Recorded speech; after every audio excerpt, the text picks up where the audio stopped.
take over. A sort of a participative kind of governance strategy. Yes. Whereas we know what we think we should be doing, yes, but we still would like to hear from the people.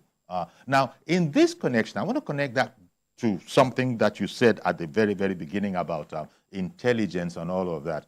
And also bearing in mind that it's been going on for so long now, there are those who think that, quite frankly, people are making money out of this. It is not in certain interests for all of this to go away and for peace to reign. There are those we know. It usually happens wherever you have crises that have been going on for quite a while. I wanted to bring in the traditional rulers here. Surely they are a very valuable source of intelligence, because there's very little that goes on. They have their own special kind of networks that might not be governmental. What is the extent, in your opinion, that the rulers, the traditional rulers, are also participating in this whole security drive? You know, you've touched on an aspect that actually appeals to my sense of commitment and seriousness. I believe in the existence of traditional rulers as mainstream owners of the people's difficulties, you know, and whatever that exists wherever they are. Now, they've done their best. Every traditional ruler anywhere from north to south have been fantastic, and you have to give them kudos.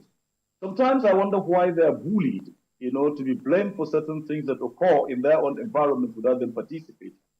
But let me tell you, they are people that have had good intelligence, good information, and I've worked closely with quite a number of them, particularly in the southern part of Adamawa State. The 5 of them are first-class rulers, and one of them, the Hamabata particularly, is the vice chairman of the Northern Rulers Association, you know, where I happen to be part of his own recordsmen.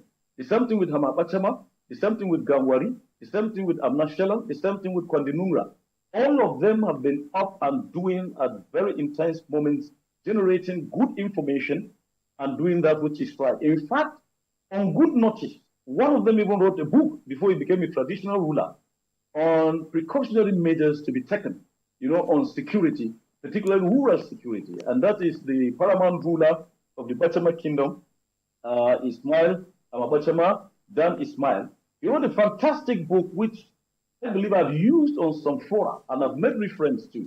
And that book is well recorded on the fact that traditional rulers have a lot, at least, to do, and they're doing and will continue to do. Perhaps what we need to look into is how to give them the actual support and to make their own networks sophisticated enough, at least, to give the required intelligence services what they need, other than just coming up to bully them, you know, when aftermath of occurrences have occurred or some kind of things like that. And at the end of the day, you know, you blame them for what they're doing right.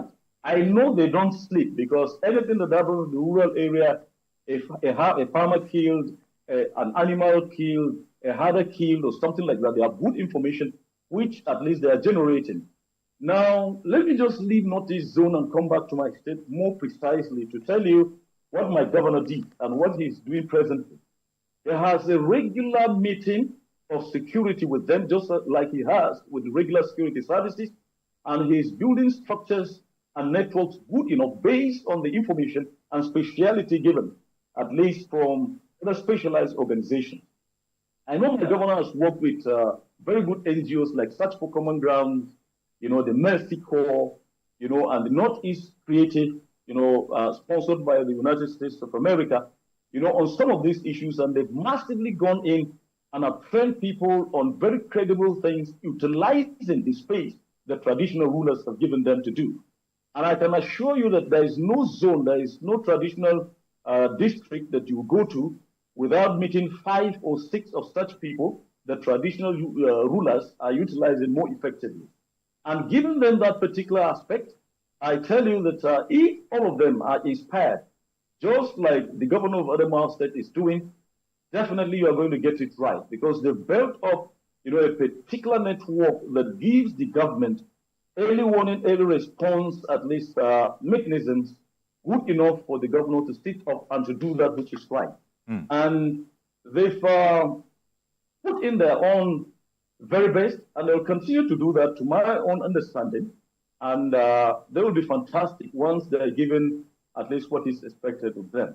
Okay. So it's now a question of not just leaving them to handle issues just from the olden or kind of traditional aspect. Let them now move to something much more modern. Give them communication gadgets, equip them, allow them to have electronic interaction, build up the system. Really, I don't want to let the cat out of the bag, of what my governor is trying to do. But I assure you, in a while, even the testing and the pilot of what he's doing is effectively giving him good and ample information, enough at least, because he's utilizing the space, and the courtesy, of the traditional rulers to make a lot of headway. We've had a lot of paramount rulers, particularly the Lamido of Adamawa, who has been at the heart of issues too.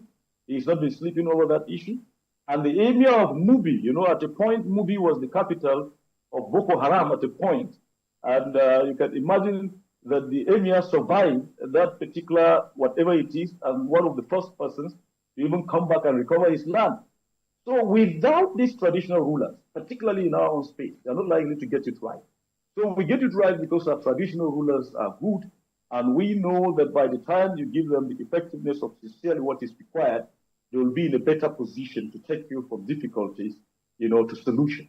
Okay, excellent. That's very gratifying to hear and quite encouraging.